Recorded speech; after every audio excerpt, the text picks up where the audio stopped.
After that, the police officer laughed and replied, "About this, of course, it's not difficult, but the captain said that if you want your sister to be released, you have to tell us what trick you used earlier."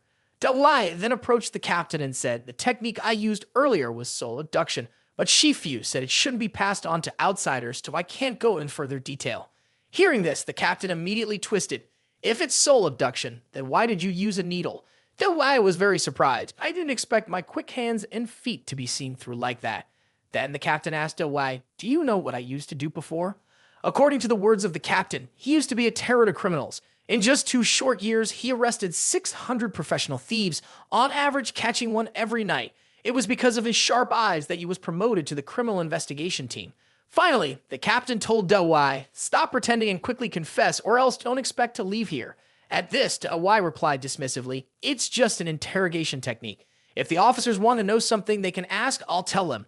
I never said I wouldn't tell the officers, so stop overreacting." Hearing this, the captain immediately asked, "Earlier, the thing that Da Wei used, was it acupuncture?" Da Wei nonchalantly replied, "Acupuncture? That's just traditional medicine stuff. I'm an insect therapist officer. All of the needles are acupuncture needles. During the interrogation of that guy, I even used acupuncture methods. In fact, these needles are poison." Hearing this, the captain was extremely surprised. "Poison? What kind of poison?" Caught off guard by the sudden question, Da Wei hesitated and answered, "Officer, you caught me off guard. I forgot the exact method. Let you recall, I think it's a mix of snake venom, scorpion venom, spider venom, and some other drugs." At this point, the captain immediately stood up and shouted, "What nonsense are you talking about? Don't think I'm ignorant. That's clearly a formula for a deadly poison." However, Da Wei stubbornly insisted that his words were not wrong. This mixture can turn into a stimulant, not just for interrogation. Even in your wildest dreams, it wouldn't be a problem. Do you want to feel surrounded by beautiful women and then... Before Da Wei could finish, the captain immediately shouted, "Get out." That's how Da Wei was successfully released. After walking out, his parents and Wen Wen were already waiting for him. Da Wei's mother spoke up, "We were really worried about you." However, Da Wei smiled and said, "I was just on a little vacation. The officials there are very nice, and they are even preparing to award me the city's outstanding citizen prize." Putting that aside, once back home, Da Wei and Wen Wen sat for a long time admiring the amount of money they had just earned. Xiao Wen excitedly said, "Big brother, we have a total of $420,000 here. We can split it evenly. Each of us gets $210,000. Haha, now we are rich." But Da Wei refused, saying, "This is Wen Wen's money. I can't take it." Seeing her brother's insistence, Wen Wen said, "Just take it. Thanks to you, we were able to defeat Yang Mao Ka." Finally, as the two siblings argued, old Zun stepped in and said, "You don't need to argue. The money will be kept by your parents, and if you need it, they will give it to you. It's late. Go to bed." After that, the two siblings responded in unison to "Fished in troubled waters." The scene changes to a beautiful windy day, and Da Wei is out with Fang.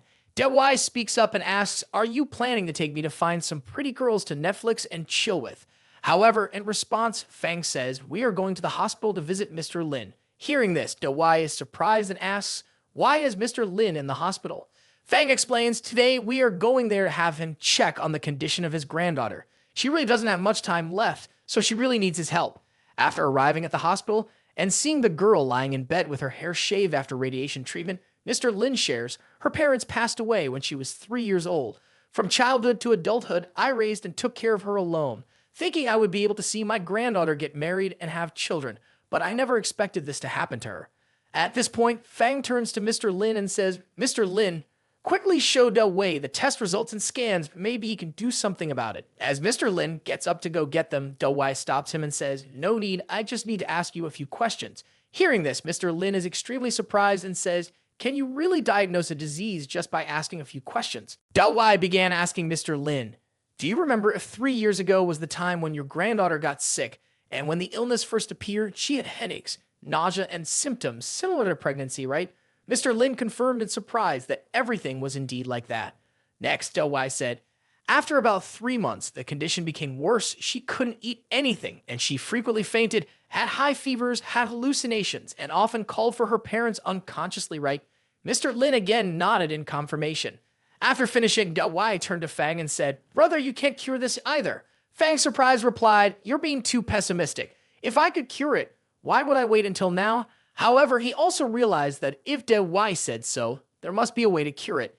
Da Wei even confirmed this, even saying, "This kind of illness, I can cure it easily." Then Da Wei explained, "This is just a parasite tormenting her. To be more specific, it's a case of being infected with flagellate parasites in the body. Have you heard of snail fever? The condition of Mr. Lin's granddaughter is exactly like that." Not until the three people finished their discussion, a nurse suddenly walked in and said, "Sorry, Head Fang, this patient needs to have a shot right away." Fang stopped the nurse and said, "We will temporarily stop the medication. Please invite Deputy Director Wang Lao Shi here to discuss." As the nurse left, Da Wei saw her unusual expression and said to Fang, "I need to get my treasure box. You two wait a moment." Fang asked, "Do we need to prepare anything else?" But Da Wei strongly refused. Later, old Lin wondered why Fang always respected Da Wei and told about how the two older insect masters also called him Banjia on the train. Fang explained that their Shi Fu was 120 years old, which surprised old Lin. Fang also said that old Shi Fu had kidnapped him to Jin Feng Shan to take care of Da Wei. Upon hearing this, Lao Lin was shocked and asked, "You're so grown up, how could you let yourself be kidnapped?" Fang quickly replied, "Back then, I was threatened by Shi Fu using spiritual insects and couldn't resist. However, after going up the Jin Fengshan mountain, my worldview completely collapsed. The road of Jin Fengshan was extremely difficult, but there were many rare animals and valuable medicinal herbs. After seeing Shi Fu's medical skills, I actively asked to stay at Jin Fengshan to study. Another reason is that Fang was also not at ease with Da Wei, so I took care of Da Wei until he was 7 years old before returning to Shangjing.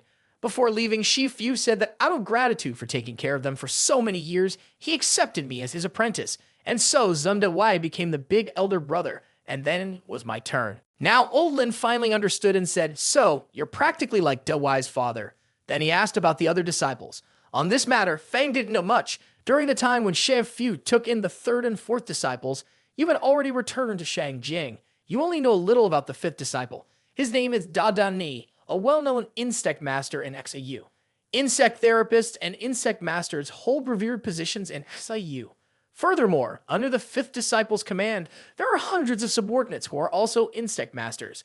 Therefore, he is considered the leader of the most powerful sect in XAU. However, although Da Da Nai is quite famous, he is still inferior to old Shi Fu in several aspects. Because of this, he became dissatisfied and brought his people to Jin Fengshan to cause trouble for Shi Fu. Unfortunately, at that time, Da Wei was angry because old Shi Fu didn't let him eat meat. In his fury, Da Wei directly kicked more than 30 people away with a single move. After witnessing this, the rest who intended to rush forward all fled. Da Da also disbanded his sect on the spot and swore an oath that he would become Shi Fu's disciple in the future.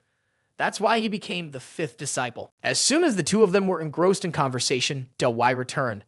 He asked, "What are you two talking about that has made you both look so tense?" Fang asked Da Wei, "Why did you come back so quickly?" Da Wei replied, "My luggage is still in the car, but the bus station over there is so big that I was afraid of getting lost, so I came back."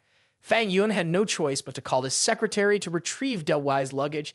At this point, Teacher Wang also arrived. He asked, "Fang Yuan, why did you call me here in the end?" Fang Yuan then introduced Lao Lin and Da Wei to Teacher Wang. Da Wei, though not very interested in the titles, politely greeted Teacher Wang. Fang Yuan then asked Da Wei to explain the cause of Lao Lin's granddaughter's illness to Teacher Wang. Da Wei began to explain, "In my opinion, the patient probably ate improperly handled eel meat before getting sick, which led to eel parasites infesting the patient's body. In precise terms, this is a disease caused by parasites." Suddenly, a man from outside interrupted, "Eel parasites? What are eel parasites, and are there such parasites?" "Young man, you shouldn't jump to conclusions so easily, you know." Seeing the man appear, Fang Yuan spoke up, "Deputy Director Zhao Dijun, it seems I didn't invite you here." Zhao Dijun approached and said, "This is a hospital patient, not Fang Yuan's personal patient. It's entirely appropriate for me to speak up." Furthermore, he added, "If only Fang Yuan were treating the patient, I wouldn't have any objections. But you've brought in a country bumpkin to treat the patient. If anything happens to the patient, this responsibility will be difficult to bear." Before he could continue, Fang Yuan stood up and interrupted, "That's my business, so please don't interfere." Zhao Dijun sneered and said, "Your business? Can you bear the responsibility? You don't even know what Noi Tao is, so how can you take responsibility? You've never heard of it, so who knows if this guy just made it up?" At this moment, Wang Lao Shi immediately spoke up to explain Noi Tao and Dao Tao. Outside the body, it's called Dao Tao. Inside the body, it's called Noi Tao. Oriental medicine has documented a few cases of patients with Noi Tao, but the treatment methods have been lost over time. I only know one way to treat it, which is to kill a Noi Tao, but I don't know which type of fungus to use or in what quantity. Listen carefully. Zhao Dijun immediately put on a dissatisfied expression, and Da Wei also said, intestinal parasites normally live in dirty river areas. I think before getting sick, the patients may have been to such places or even possibly eaten uncleanly processed crucian carp or loaches. The loaches go without saying, but crucian carp also often thrive in polluted river areas. At this point, Old Lin immediately confirmed, before getting sick, the school organized a field trip in the fall to a water area like that. He remembered, that day after my granddaughter came back, she boasted about catching a big fish, and when grilled, it smelled really good. At this point, Zhao Dijun immediately rushed to question, what about her classmates? Why didn't they get this strange illness? At this point, Old Lin really couldn't explain it, and then Zhao Dijun declared, if that's the case, then the intestinal parasites are not the cause. That fat guy, life is very important. Don't deceive and play tricks here. Having heard this, Da Wei could not help but say, you are a doctor. Have you studied probability? In the battlefield, amidst flying bullets and exploding shells, some people are directly hit and some are not even a scratch on their clothes. The internal organs are extremely sensitive to high temperatures, so they usually live in dark and filthy places, so the physical condition and adaptability of each person are directly affected. Speak if you know. Shut up if you don't. Feeling insulted, Zhao Dijun immediately shouted, do you understand? Where are you from and do you have the right to speak here? Even if your judgment is correct, I ask you, how should this illness be treated? I've heard someone say they could cure it in a minute, so I came to see for myself. At this point, Da Wei also said, the treatment is very simple. It is to use poison, as the old man said. Zhao Dijun then asked, can someone like you do it? Even Wang Lao Shi said that method is lost, so what do you rely on to assert that you can cure it? Furthermore, if something happens to the patient, who will be responsible? To this, Da Wei continued to explain, you are just a passerby, a bystander.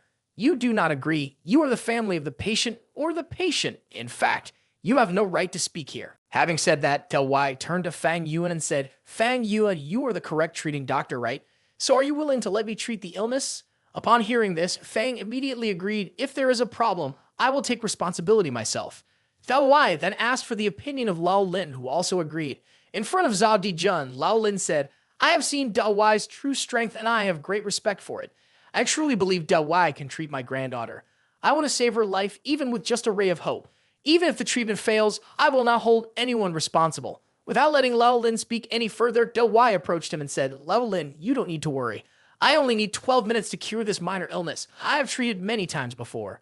This statement surprised both Wang Lao Shi and Zhao Dijun Wang Lao Shi. Not believing what he had just heard, asked, Da Wei, did you just say you can treat internal injuries?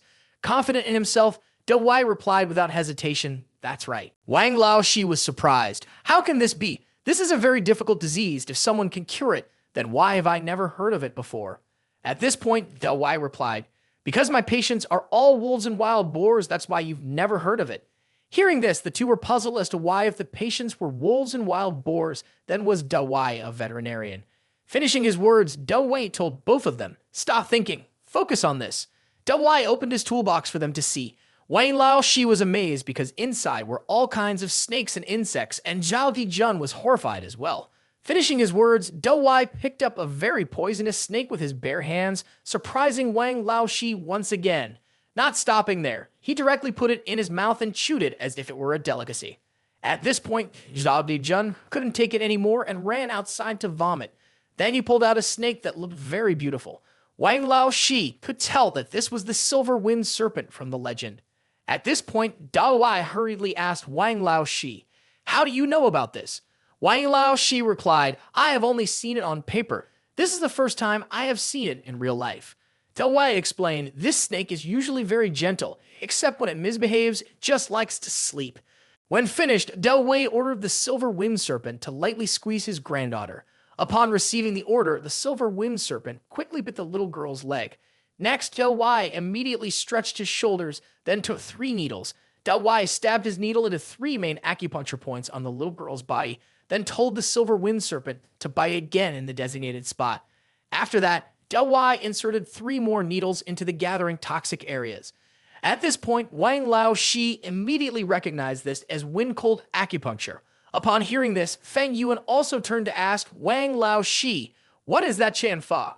Wang Lao Shi replied, Ding Feng Chanfa is an ancient type of Chanfa, specializing in neutralizing toxins. In history, was recorded that Guan Yu used this Chanfa for healing by cutting bones.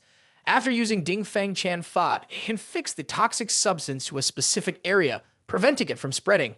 Hearing this, Fang Yuan said, so it doesn't feel too harmful. However, Wang Lao Shi quickly taught this type of Chanfa is known to less than 30 people nationwide, and less than 10 people know how to use it. It can be used skillfully like Da Wei by less than 3 people, and even I myself cannot do it. Upon hearing this, Fang Yuan asked Wang Lao Shi, how powerful is my big brother? Wang Lao Shi continued to explain Ding Feng Chanfa is one of the 10 most complex acupuncture techniques, requiring precise locking of acupuncture points and accurate needle angles in addition to continuously locking other areas to lead the toxins in. At this point, Da Wei involuntarily returned and said, heh, not as powerful as you said. I just practiced a Chanfa and got tired, and I'd almost used up all the wolves on the mountain for experiments. And if I want to experiment more, I have to go catch wild boars. At this point, Da Wei stabbed his own foot with a needle and a beetle crawled out from the puncture. Upon seeing the creature, Fang Yuan immediately turned to ask Wang Lao Shi, is this an internal parasite? Turning back to Da Wei, he murmured a few curses. Another one. Do I owe your clan from past lives? I just went out for a few days and used up all 3 herbal remedy pills. It's really annoying. Seeing the herbal remedy that Da Wei took out, Wang Lao Shi approached and asked, is that a detoxifying herbal remedy? Can I buy one? However, after seeing that all the clothes on Wang Lao Shi were expensive, Da Wei felt sorry and said, all right, out of respect for Fang Yuan, I'll give you a pill. Upon hearing this, Wang Lao Shi was overjoyed and said, if that's the case, then Fang's business will also be mine from now on. Holding the herbal remedy in his hand, Wang Lao Shi couldn't help but feel happy. This is the first time I've ever held a pill like this in my hand. When he put the pill in the box, he accidentally dropped a few gold needles. After picking them up, Da Wei asked Wang Lao Shi, do you need these? Lost in the excitement of his newfound treasure, Wang Lao Shi immediately replied, no, I don't need anything, just put them back. At this point, Da Wei told Wang Lao Shi, please help me prescribe a body-nourishing remedy for Lao Lin's granddaughter. She just needs to take it for a while and her illness will be completely resolved. Surprised, Wang Lao Shi asked Da Wei, you know Ding Feng Chanfa but don't know how to prescribe a body-nourishing remedy? Da Wei innocently replied, how would I know? Chanfa is something I learned from a book that old Shi Fu hid. At this point, both of them couldn't believe their ears. How could you learn Chanfa on your own, Da Wei? Don't joke around. Da Wei quickly replied, if I don't study on my own, who will teach me Fang Yuan? Do you know that old man just sits around all day without a care in the world? He's fed 3 times a day without any worries. Just thinking about it makes me furious. Upon hearing this, Fang Yuan immediately complained, Da Wei, why do you speak about Shi Fu like that? Hurry up and pack your things. I'll take you to the rehabilitation school. Outside, Zhao Dijun had heard everything and muttered to himself, sooner or later, I'll definitely get Fang Yuan out of this hospital.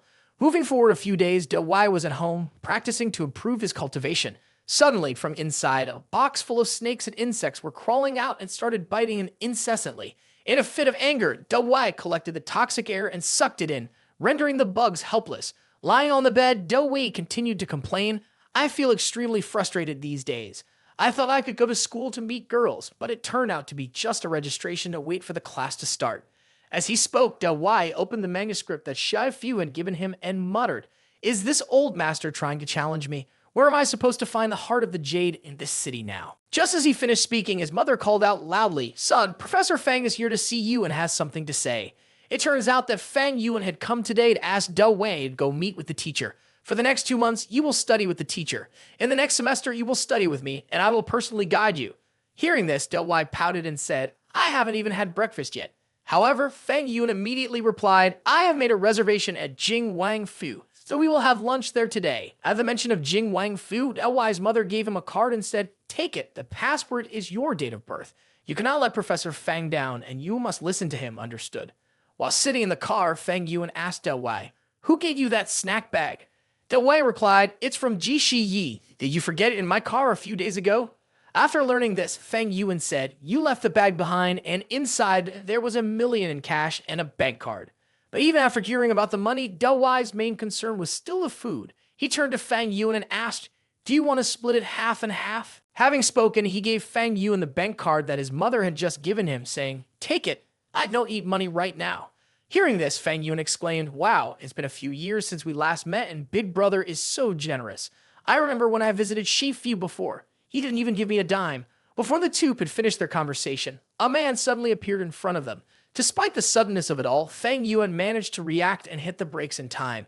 It seemed as though the man had planned it all out, and even though he wasn't hit, he still lay on the ground and groaned. Seeing Fang Yuan get out of the car to check on the situation, the man continued to groan even louder. "Hey everyone, that punk hit me with his car." Knowing that this was a scam, Fang Yuan also spoke loudly, "Don't tell lies, nobody did anything to you. Where exactly are you hurt?" "I'm a doctor, let me check." At this, the man immediately warned Fang Yuan, "Don't touch me, or I'll call the police." At that moment, Da Wei got out of the car to take a closer look from a distance. In Da Wei's sight behind the beggar, a figure holding a scythe covered his eyes. Suddenly, he stepped forward to stop Fang Yuan and said, "All right, Fang Yuan, give him the money. He seems to be pursued by the Grim Reaper. We should stay away from him." Upon hearing this, Fang Yuan scratched his head for a moment and then took out $1,000 to give to the person. The person took the money with a smile and said, "What's up? Thanks, boss. In the future, I'll be more careful when riding. Not everyone is as easy to talk to as me." After getting back into the car, Fang Yuan asked Da Wei, "What did you just say the Grim Reaper is?" Da Wei didn't explain but told Fang Yuan to look carefully. As they were talking, a truck outside came rushing. The beggar, thinking he was lucky, lay down on the road to beg, but the truck didn't stop and him, causing him to die on the spot. Seeing this, Fang Yuan asked Da Wei, "Since when do you know fortune-telling? Did you learn it secretly from Master Shi?" Da Wei quickly responded, "There's no way that old man taught me. I also have no interest in becoming a fortune-teller. Before he came down the mountain, Master Shi said I had learned enough and didn't need to learn more. It's just a coincidence that I can see things like that. It's just a breakthrough in the cultivation realm, like achieving a bit of fortune-telling until now." Having heard this, Fang Yuan smiled and said, "It seems that Master finally has a successor for his lifetime." Shortly after, the two of them arrived at Jing Wang Fu, where they were greeted by two young girls at the door who said, "Hello, come in and play with us, gentlemen." After hearing this, Da Wei smiled and asked, "So, what services will I be enjoying here today?" Fang Yuan laughed and said, "Big brother, don't tease the girls. They are inexperienced. Let's go inside and find someone who knows how to please us." As Da Wei was being stopped, he murmured, "This is boring. The girls here are all pretending to be shy. In the countryside, they welcome you as soon as you arrive. It's the same old city boredom." Suddenly, at this moment, a girl walked past Da Wei, and in that instant, Da Wei recognized an extremely alluring scent. While Fang Yuan was busy introducing the attractions of the place to Da Wei, he turned back and couldn't find Da Wei anywhere. Instead, our dear Da Wei was hiding in a bush, following the girl, feeling like he was being watched. In reflex, the girl turned back to look and their eyes met. The girl looked displeased and Da Wei stood in awe before her rare beauty, saying, "Here you are, darling Ohio."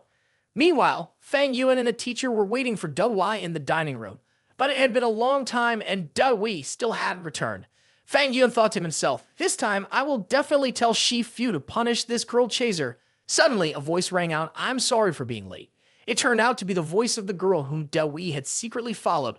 According to the teacher, this girl is a student we are mentoring. Her name is Natalia Foman from the Simi Medical Academy. She came here today to admire your reputation. Completing her sentence, Natalia spoke up, "Hello, Professor Fang, I am Natalia. My mother is Chinese, so I have always been interested in the culture here since I was young.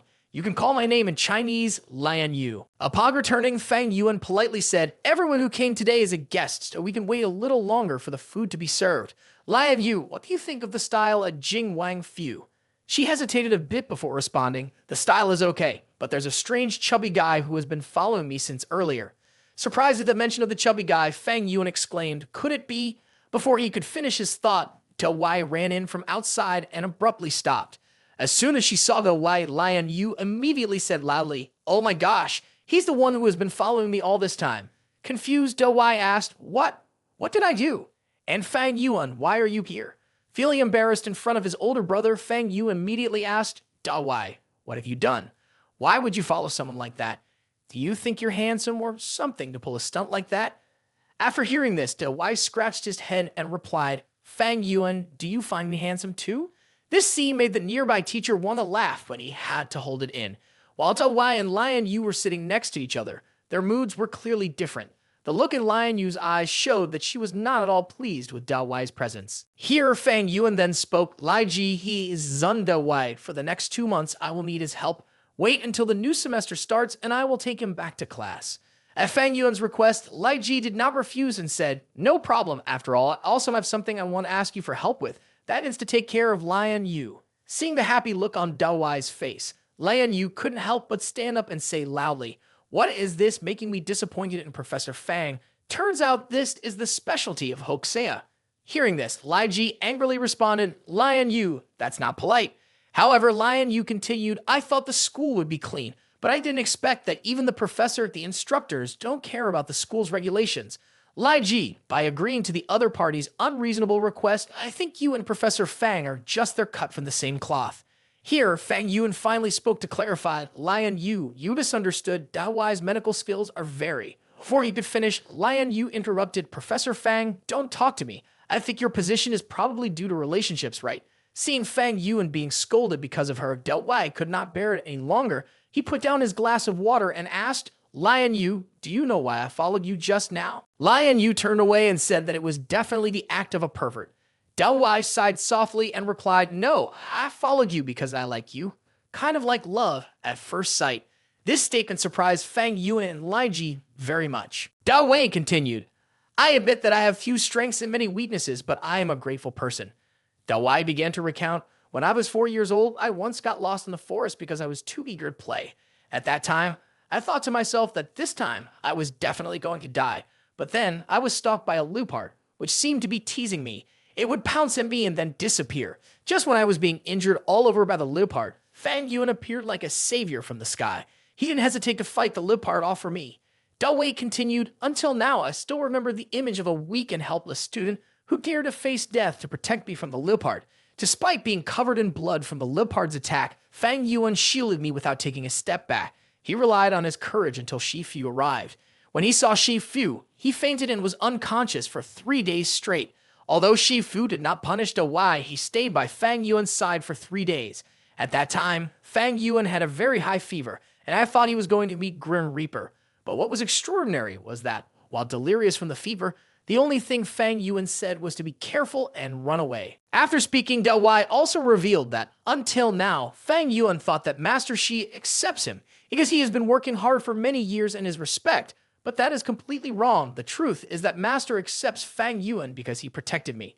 Hearing this, Fang Yuan embarrassedly said, I didn't think so. I thought Master saw that I have the potential, so he accepted me. Although it started like that, Lion Yu finally turned to reply, so what are you trying to say with this conversation?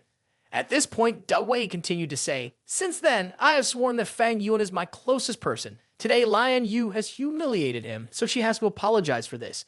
Finishing his words, Da Wei stood up and extremely evil energy escaped from his body. Although Da Wei said that if Lion Yu didn't apologize, she would suffer the consequences, she still firmly declared that she would never apologize for this. As soon as she finished speaking, Da Wei threw the table and stormed towards Lion Yu. A fierce storm quickly engulfed the entire room. In front of this scene, Fang Yuan immediately spoke up, Big brother, stop.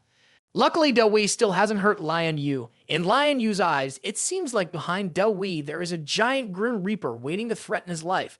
Just as the snakes from within Da Wei were about to bite her, Fang Yuan shouted loudly, Zun Da Wei, I request you to stop immediately. Big brother, she doesn't know the truth, so don't use force. This is a society ruled by law, not Jin Fengshan, nor Xai Yu. Killing people here is illegal. You don't want our parents to suffer, do you? Are you not planning to attend my wedding? Upon hearing this, Da Wei was surprised. Fang Yuan continued, I also want you to invite Shifu to officiate the wedding, and you will be my best man. At this point, Da Wei spoke up, I'll rate Fang Yuan, I'll follow your request this time, but the crime of death can be forgiven, but the crime of life is hard to escape. With that, Da Wei murmured the incantation, Cornflake Skin Spell, again. Right after that, a dark energy quickly enveloped Da Wei's body.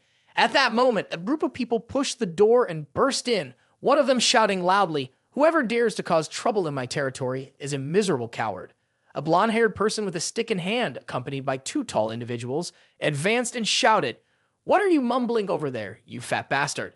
Suddenly, a blonde-haired person looked back and saw Da Wei's hand full of energy aimed straight at Lion Yu. He shouted, Stop it, and then rushed forward to hit Da Wei on the head.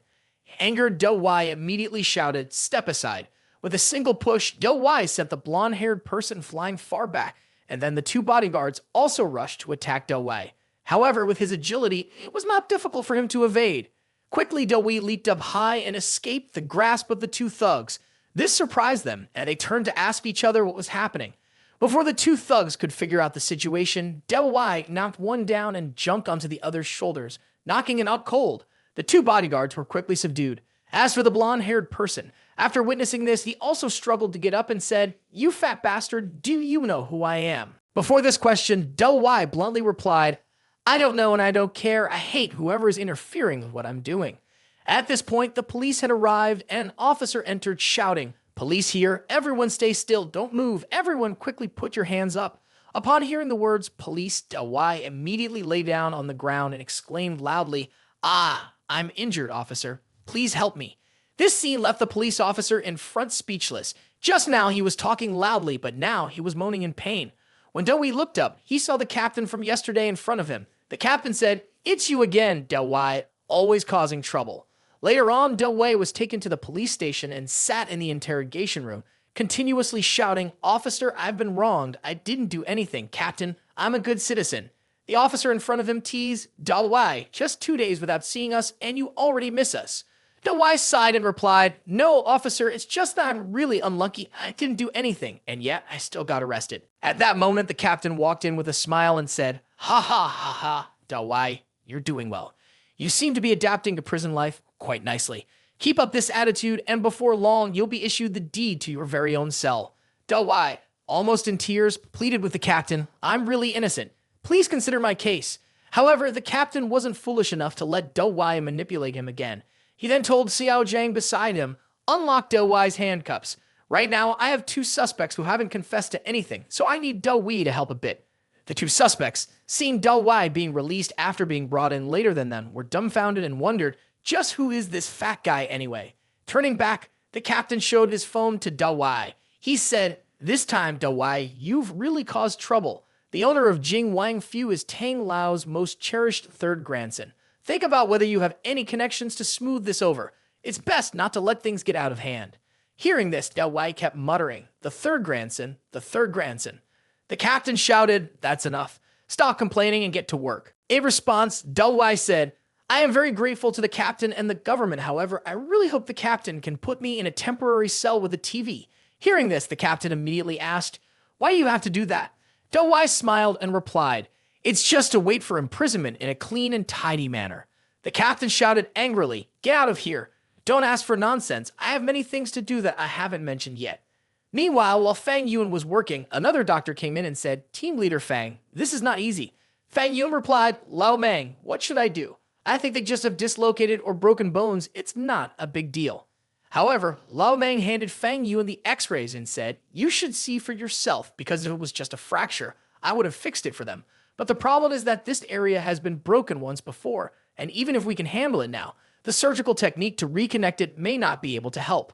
According to Fang Yuan, if the bones are reconnected in the wrong order or in the wrong way, it will be a difficult problem to solve. Upon arriving, Lao Meng suggested, "Why don't we try inviting Wang Laoshi over? That's also a good idea, but the problem is that Wang Laoshi asked for a leave of absence yesterday, so we don't know where to find him now." Upon hearing this, Lao Meng appeared extremely worried. "Well, that's not good, Fang Yuan. Director Fang, please see what you can do. This situation is really serious, and we're all very troubled." After hearing this, Fang Yuan could only silently blame Da Wei in his head. Da Wei is so irresponsible, always creating difficult situations for himself. Finally, he told Lao Meng, "Let's prolong the time. If not, then just write it off as a minor injury, so minor that it doesn't even need treatment. I'll take care of the rest." Meanwhile, on the other side, a blonde man was looking through information about Da Wei. He smirked and said, "Zhaixiang International Trading Company is quite interesting. Xiao Zhang, you're making things difficult for him. Freeze his bank account and block his financial resources." Just as Xiao Zhang was about to leave to take action, a voice from behind stopped him. "Elder brother, the fat guy is assigned to me." This statement surprised the blonde man. Wow, that's really rare. Soon after, at the office of Lao Zun, Da Wei's father, a group of police had arrived and blocked the entrance to the office. According to his older brother, he said that he came from the tax office. Hearing this, old man Zun asked in surprise, "Wait a moment, what is this about?" The other day you guys were just here. In response, the tax inspector said, Mr. Zun, please present the company's product import documents. Just as old man Zun was about to stop the commotion at his company, he unexpectedly received a phone call, apparently from Fang Yun. Although it is unknown what the two had said before hanging up, old man Zun said, all right, I understand now. Professor Fang, I'm sorry for bothering you. Da Wei has caused trouble for you again. Before he could finish speaking, the tax inspector behind him interrupted, Mr. Zun, please present the business documents from last year. At this point, old man Zun said sternly, Sun Zaide started his business from scratch, never received a single penny from anyone until now. As an honest person, I have not even thought about doing something wrong for a second. Whatever you want to investigate, go ahead. My son is in trouble, so I have no time to argue with you. Upon this attitude, the inspector immediately lowered his voice and said, I understand. I won't hinder you anymore. Having said that, he quickly left to let the others do as they pleased. At the police station, meanwhile, a special forces team had also arrived. In front of the well-equipped soldiers, the gatekeeper suddenly spoke up, where are these heroes from, and what brings them here?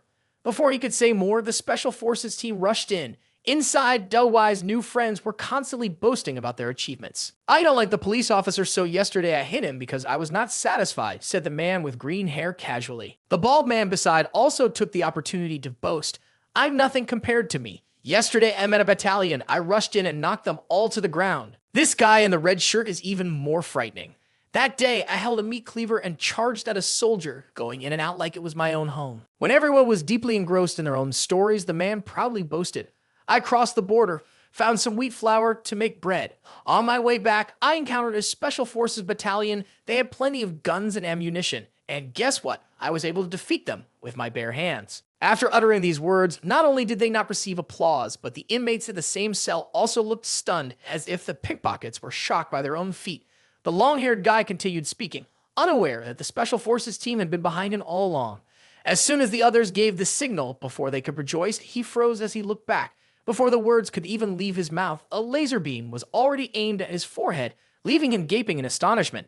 The leader of the Special Forces team stepped forward and demanded, which one of you here is named Zun Da Wei? Raise your dirty hand. Instantly, all four of them pointed straight at Da Wei, although he was still bewildered, not understanding what was going on. The Special Forces leader approached to compare the person before him with the image on his phone. After confirming they had found the right person, he immediately ordered his men taken away. Immediately, several older inmates rushed to Da Wei's side, lifting him away in an instant. Now, the other inmates in the same cell were also sweating profusely upon hearing Da Wei's desperate cries for help. Why am I being arrested? Police captain, save me! Don't take me away like this. I feel like throwing up from shock right now. Later, Da Wei was taken to the base of the Special Forces. When he opened his eyes, he saw many people focusing on training. The team leader spoke up. You are Zun Da Wei, 20 years old this year with no criminal record. But you have been sick since you were 2 years old, so you were sent to the mountain until just now, right? Seeing the other person knowing information about him, Da Wei angrily questioned, are you a household registration manager at the police station? The people around laughed loudly when they heard this question. Another man stepped forward and praised Da Wei. Fatty, you fought with all the guards at Jing Wang Fu without losing a single hair, really good at fighting.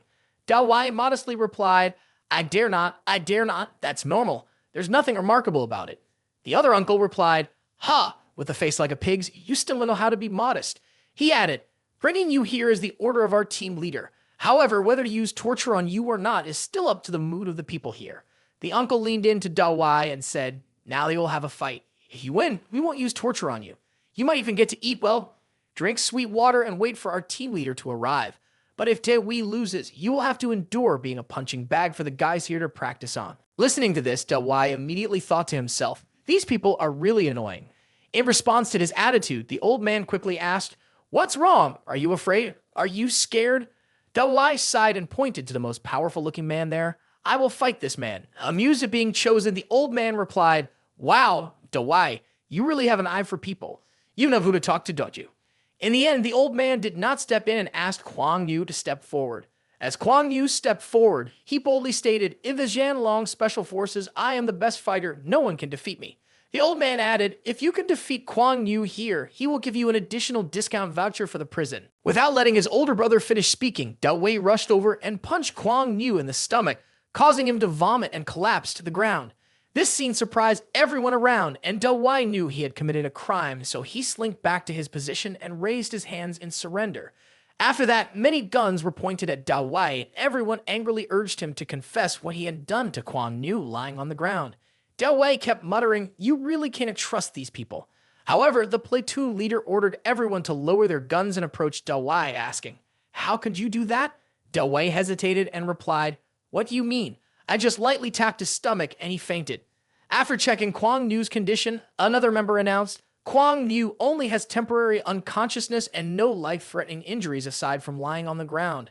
Upon hearing this, a platoon leader was somewhat relieved. He approached Da Wei and urged him to quickly confess to what he had done. This time, Da Wei said that he was not good at fighting, but if he used poison, no one here would be able to deal with it. Da Wei took out his own poison needle, frightening everyone. The team captain approached Da Wei and asked what kind of poison he had used. Da Wei only replied that it was a powerful tranquilizer, but with the captain's physique, he would wake up in more than 3 minutes. While still in a daze, Kwang Nu also woke up and complained of a headache. Da Wei appeared very angry with the attitude of the people here, believing that they were a bunch of cheats who didn't keep their word. He also stated that even though he used poison, it was divided into many types, and no one could blame the drug factory owner. The team captain realized his mistake and apologized to Da Wei, asking everyone to prepare food to welcome him.